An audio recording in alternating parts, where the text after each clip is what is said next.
धन्यवाद संचालक जी। मंच पर उपस्थित बामसेफ एवं भारत मुक्ति मोर्चा के राष्ट्रीय अध्यक्ष आदरणीय अमन मेश्राम साहब, इस सत्र के तमाम सम्मानित वक्ता साथियों और पूरे देश एवं विदेशों से आए हुए मूल निवासी डेलीगेट साथियों, इस सत्र में जो विषय लगाए गए हैं वो कई विषय हैं जिनके बारे में मैं कुछ बातें करना चाहता हूं।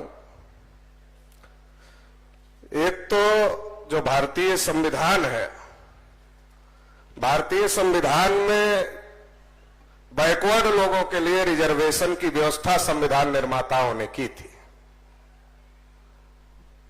बैकवर्ड लोगों के लिए संविधान निर्माताओं ने आरक्षण की व्यवस्था की थी, मगर जो बैकवर्ड लोग आइडेंटिफाई किए गए उनका रिजर्वेशन ठीक प्रकार से लागू नहीं किया गया, बल्कि जिन लोगों के लिए रिजर्वेशन की व्यवस्था नहीं थी, जो बैकवर्ड आइडेंटिफाई नहीं हुए अभी तक, उन लोगों ने अपने लिए 10% रिजर्वेशन ले लिया।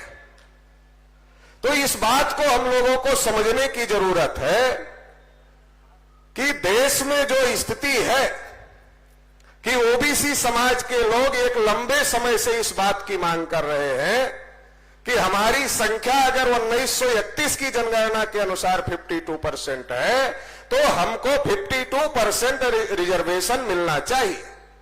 लेकिन जब हम 52% रिजर्वेशन की बात करते, जो कि हमारा हक है, और अगर आज की तारीख में बिहार के आंकड़े को मान लिया जाए तो यह आंकड़ा लगभग 64% का है।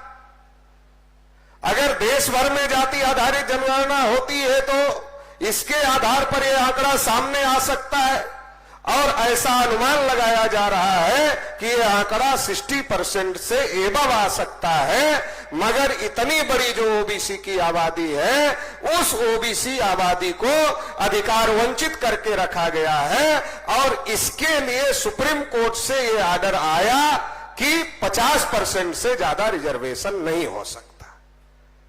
जब हम लोग इस पर बात करते हैं तो बहुत सारे लोग और बहुत सारे ओबीसी समाज के लोग भी जिनको जानकारी नहीं है, वो इस बात को कहते हैं कि नहीं 50% से ज्यादा रिजर्वेशन कैसे हो सकता है, या जब तक ईडब्ल्यूएस नहीं आया था तब तक तो ये बात समझने के लिए भी लोग तैयार नहीं थे कि 50% से ज्यादा रिजर्वेशन हो सकता है, ये समझने के लिए भी तैयार नहीं थे।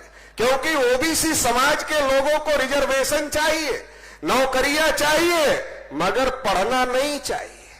जब मैं ओबीसी समाज के कार्यक्रम लेता हूं और ओबीसी समाज के लोगों को पूछता हूं कि अरे भाई मंडल कमीशन की रिपोर्ट पढ़ा क्या, तो हमारा चेहरा देखते हैं, क्योंकि उन्होंने मंडल कमीशन की रिपोर्ट पढ़ने की तो बहुत दूर की बात है, देखने की भी नहीं बात है, देखा भी नहीं है, पढ़ने की दूर की बात है। तो ये जो स्थिति है कि अगर हमें हक अधिकार चाहिए तो हमें जानकारी लेना होगा। जब हम 52% की या 60% की या संख्या के अनुपात में ओबीसी आरक्षण की बात करते तो ब्राह्मण लोग ये सवाल कर देते हैं कि संविधान में कहां लिखा है कि संख्या के अनुपात में हिस्सेदारी मिलनी चाहिए। तो हमारे आदमी को जानकारी ही नहीं है तो बोलेगा क्या? तो जानकारी लेना पड़ेगा। संविधान में पर्याप्त प्रतिनिधित्व की व्यवस्था दी गई है, और इस देश में पहले शेड्यूल कास्ट का रिजर्वेशन और शेड्यूल ट्राइब का रिजर्वेशन लागू हुआ। जब शेड्यूल कास्ट और शेड्यूल ट्राइब का रिजर्वेशन संविधान निर्माताओं ने माना तो उनको संख्या के अनुपात में रिजर्वेशन को मान्यता दिया, और यही इस बात का सबूत है कि संविधान निर्माताओं ने पर्याप्त प्रतिनिधित्व किसको माना, तो संविधान निर्माताओं ने पर्याप्त प्रतिनिधित्व संख्या के अनुपात को पर्याप्त प्रतिनिधित्व माना। तो इसके आधार पर ओबीसी की जितनी संख्या है उतना हिस्सा मिलना चाहिए था, उतना हिस्सेदारी मिलनी चाहिए थी। इसलिए मान्यवर काशीराम साहब ने नारा लगाया था, जिसकी जितनी संख्या भारी उसकी उतनी हिस्सेदारी। ये नारा मान्यवर काशीराम साहब ने लगाया था, मगर सुप्रीम कोर्ट ने इंदिरा साहनी वर्सेज भारत सरकार में जो ओबीसी के संदर्भ में मंडल कमीशन के संदर्भ में केस था, या उसके पहले भी एक जजमेंट दिया, और वो जजमेंट ये दिया कि 50% से ज्यादा आरक्षण नहीं हो सकता, क्योंकि एससी एसटी को आरक्षण पहले से ही मिला हुआ था। उससे ही इन लोगों को बहुत ज्यादा परेशानी थी। अगर ओबीसी को भी संख्या के अनुपात में आरक्षण मिल जाता तो प्रशासन पर जो ब्राह्मणों का कब्जा है, वो कब्जा प्रशासन पर ब्राह्मण लोग नहीं कर पाते। इस बात को समझकर न्यायपालिका का सहारा लेकर, क्योंकि डायरेक्ट वो लोग सामने आते हैं तो उनको वोट मांगने के लिए भी सामने आना पड़ता है। अगर ब्राह्मण लोग जो राजनीति करने वाले लोग हैं, जब वो ओबीसी के हक अधिकार की बात करते हैं, ओबीसी के हक अधिकार के विरोध की बात करते हैं, तो फिर उन्हें वोट लेने के लिए भी आना पड़ता है। ओबीसी एससी एसटी के घर में वोट मांगने के लिए आना पड़ता है। तो पहले चेतना नहीं थी तो वो विरोध करते थे, लेकिन उनको धीरे धीरे इस बात का डर लगने लगा कि अगर हम विरोध करेंगे तो वोट लेने में समस्या पैदा होती है। तो फिर उन्होंने कोर्ट का सहारा लेकर के ये काम करने का काम किया था, और 50% के अंदर ही आरक्षण रहेगा, इस बात का फैसला सुप्रीम कोर्ट के द्वारा दिया गया, जिस पर अमल हो रहा था। लेकिन जब ईडब्ल्यूएस आरक्षण का सवाल आया, जो कमजोर लोग हैं ऐसा कहा गया, उनको रिजर्वेशन देने की जब बात आई और जब इसका बिल पार्लियामेंट में रखा गया, तो सारे दल के लोगों ने उस बिल का समर्थन किया। ओबीसी के दलों के लोगों ने भी समर्थन किया, एससी के दल के लोगों ने भी समर्थन किया, और कांग्रेस ने भी समर्थन किया। जो राहुल गांधी घूम रहे हैं, भाषण कर रहे हैं, जिसकी जितनी संख्या भारी उसकी उतनी हिस्सेदारी, ये भाषण कर रहे हैं, राहुल गांधी भाषण कर रहे हैं, मगर जब पार्लियामेंट में जिसकी जितनी संख्या भारी उसकी उतनी हिस्सेदारी लागू करने का समय था, तब राहुल गांधी और राहुल गांधी की पार्टी जो कांग्रेस थी, उसने ईडब्ल्यूएस आरक्षण का तो समर्थन किया, लेकिन क्या मुंह में दही जमा के रखा था इस बात के लिए कि महोदय, इतना ही कहना था कि महोदय आप 10% आरक्षण अगर देना चाहते हो तो दे दो, हमको कोई ऑब्जेक्शन नहीं।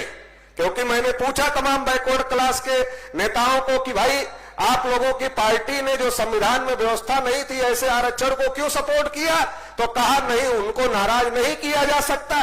तो हमने कहा फिर ओबीसी को क्यों नाराज कर रहे हो, तो कहा ओबीसी को कहां नाराज कर रहे हैं, हम तो ओबीसी के संख्या के अनुपात के समर्थन में है। हमने कहा बाहर समर्थन में हो, हमारे कार्यक्रम में आते हो तो समर्थन में बोलते हो कि ओबीसी को संख्या के अनुपात में मिलना चाहिए, लेकिन पार्लियामेंट में जब तुम्हारे नेता होते हैं तब वो नहीं बोलते। और जब मौका था बोलने का, क्योंकि राज्यसभा में बीजेपी को बहुमत नहीं था, मामला अटका हुआ था, अगर कांग्रेस पार्टी और ऑल अपोजिशन अगर इस बात को चाहता और इस पे प्रस्ताव रखता कि महोदय हम ईडब्ल्यूएस आरक्षण को 10% का सपोर्ट देने के लिए तैयार हैं, मगर महोदय इसके साथ ही साथ एक और बिल लाया जाए, ओबीसी को भी जितनी संख्या है उसके अनुपात में ओबीसी के भी रिजर्वेशन की व्यवस्था आज ही कर दिया जाए। अगर ऐसा विपक्ष कहता, अगर ऐसा विपक्षी पार्टी के सांसद वहां कहते पार्लियामेंट में, तो या तो उसी समय ओबीसी के आरक्षण का बिल भी आ जाता और ओबीसी को भी संख्या के अनुपात में हिस्सेदारी का रास्ता साफ हो जाता। तो इसमें लिखा है केवल बीजेपी अगर अपने को ओबीसी का हितैषी बताती है तो क्यों नहीं ओबीसी को संख्या के अनुपात में हिस्सेदारी दे रही है। लेकिन केवल बीजेपी का मामला नहीं है, कांग्रेस के लोगों ने भी अगर चाहा होता पार्लियामेंट में तो भी ये आरक्षण ओबीसी के लिए भी रास्ता निकल जाता, लेकिन न बीजेपी चाहती है और न कांग्रेस चाहती है। ये दोनों नहीं चाहते कि ओबीसी को उनका हक अधिकार मिले, और तमाम बैकवर्ड पार्टी चलाने वाले लोग पार्लियामेंट में ईडब्ल्यूएस का समर्थन कर दिए, बहुत लंबा चौड़ा भाषण दिए। मैं सुन रहा था बैकवर्ड नेताओं का भाषण, जब बहस चल रही थी राज्यसभा में, महोदय ओबीसी के साथ ये नहीं हुआ, 75 साल हो गए, महोदय ओबीसी को ये भी नहीं मिला, महोदय ओबीसी को ये भी नहीं मिला, महोदय ओबीसी को ये भी नहीं मिला, ये सारा कहा और लास्ट में कहा महोदय हम इस बिल का समर्थन करते हैं। अरे हमने कहा इतना जब लंबा चौड़ा रोना रो ही लिया तो एक लाइन और रो लेते कि महोदय हम इस बिल का समर्थन करने के लिए तैयार हैं, लेकिन महोदय ओबीसी के साथ बहुत अन्याय हुआ है, इसलिए महोदय ओबीसी के लिए भी एक बिल लाया जाए और ओबीसी को भी संख्या के अनुपात में हिस्सेदारी दे दिया जाए। मगर ऐसा नहीं किया गया और ईडब्ल्यूएस रिजर्वेशन लागू हो गया।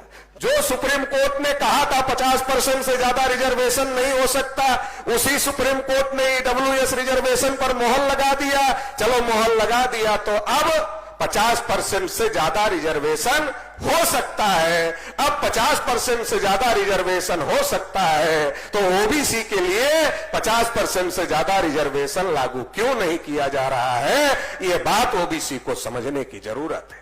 और ये बात ओबीसी को समझने के लिए इस बात को समझने की जरूरत है कि जब तक हम हिंदू के नाम पर वोट देते रहेंगे, हिंदू के नाम पर वोट देते रहेंगे, देते रहेंगे, देते रहेंगे, देते रहेंगे, देते रहेंगे, तब तक हमारी समस्याओं का समाधान करने की क्या जरूरत है।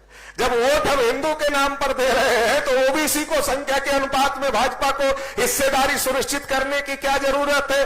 जब हम वोट जाति के नाम पर दे रहे हैं, 5 साल तक बीजेपी के खिलाफ बोलेंगे, लेकिन इलेक्शन में अगर बीजेपी हमारी जाति का कैंडिडेट खड़ा कर देगी तो हम बीजेपी को फिर वोट दे देंगे।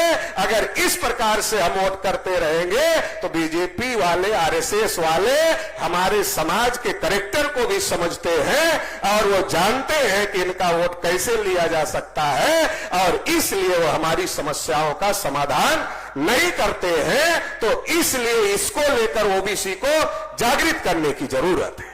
दूसरी एक महत्वपूर्ण बात, पहले ओबीसी शेड्यूल कास्ट के लोग आपस में लड़ते थे, आज ओबीसी के लोग ही आपस में लड़ रहे हैं। जैसे महाराष्ट्र में मराठा है, अब मराठा कौन है, वो कुणबी ही है। अब मराठा और कुणबी एक ही है, मगर जो ओबीसी है और जो मराठा है उसकी लड़ाई लगाई जा रही है। इसी प्रकार से किसी स्टेट में जाट ओबीसी में है तो गुर्जर ओबीसी में नहीं है, और किसी स्टेट में गुर्जर ओबीसी में है तो जाट ओबीसी में नहीं है। गुजरात के पटेल भी कुणबी है, वो भी रिजर्वेशन से बाहर है। तो ये लड़ाई झगड़ा लगा करके भाजपा फायदा उठाने का काम कर रही है। तो इससे भी सतर्क होने की जरूरत है और इससे सतर्क रह करके इस बात के लिए लड़ाई लड़ने की जरूरत है। कितना बढ़िया फार्मूला काशीराम साहब ने दिया है, एक ही फार्मूला दिया है, जिसकी जितनी संख्या भारी उसकी उतनी हिस्सेदारी। अरे सबकी गिनती करो, तुम गिनती करने के लिए तैयार नहीं हो और लड़ाई लगाने के लिए बहुत ज्यादा तैयार हो। तुम संख्या के अनुपात में हिस्सेदारी देने के लिए तैयार नहीं हो और लड़ाई लगाने के लिए तैयार हो। नहीं, वो आ जाएगा तुम्हारा ले लेगा, वो निकल जाएगा तुम्हारा फायदा हो जाएगा, ये लड़ाई लगा रहे हो। अरे ईमानदारी करो, हम किसान हैं, किसान के घर में पैदा हुए। हमारे पूर्वज जब पहले तराजू से तौल कर हमारे बाबा जी लोग जब अनाज बेचते थे तो जब तौल पूरी हो जाती थी तो और दे देते थे, बोलते थे और ले जाओ, हमें किसी का हिस्सा नहीं खाना है। तो हमें किसी का हिस्सा किसी को नहीं खाना है, बस हमें अपना हक हिस्सा लेना है और ये बात समझना है। अब ब्राह्मण क्यों नहीं करना चाहते? ब्राह्मण इसलिए गिनती नहीं करना चाहते कि वो जानते हैं जिस दिन गिनती हो गई, अभी बोल रहे थे क्षत्रिय महासभा के हमारे अध्यक्ष जी, तो क्या है, ब्राह्मण जानते हैं कभी तो इनको भी फेवर में लिए, वैश्यों को भी फेवर में लिए हैं, मराठा को फेवर में लिए हैं, जाट को फेवर में लिए हैं, गुजरात के पटेल को फेवर में लिए हैं। कम से कम जो रिजर्व कैटेगरी में नहीं आ रहे हैं उनको इकट्ठा करके हम थोड़ा अपना वजूद बना रहे हैं। तो अगर जाति आधारित जनगणना हो जाएगी तो इनके भी आंख की पट्टी खुल जाएगी। और इनके आंख की पट्टी क्या खुल जाएगी? अरे किसी ने किसी का हिस्सा नहीं खाया, हम तो सोच रहे थे हमें भी मिला है, मगर हमें भी नहीं मिला है। सबका हिस्सा पंडित जी लोगों ने खाया, ब्राह्मणों ने खाया। ये जाति आधारित जनगणना से सिद्ध हो जाएगा, इसलिए वो करना नहीं चाहते हैं। इसलिए हम लोगों को ये लड़ाई लड़ना होगा, एक ही लड़ाई लड़ना होगा। जाति आधारित जनगणना करो, जिसकी जितनी संख्या है उसका उतना हिस्सा दे दो। आरक्षण की लड़ाई बहुत हो रही है, इसलिए आरक्षण की लड़ाई बंद होनी चाहिए। संख्या के अनुपात में 100% आरक्षण लागू कर दो और ये लड़ाई बंद हो जाए। सब मिलकर के देश के विकास के लिए लड़े और भारत को फिर से विश्वगुरु, फिर से सोने का चिड़िया बनाए।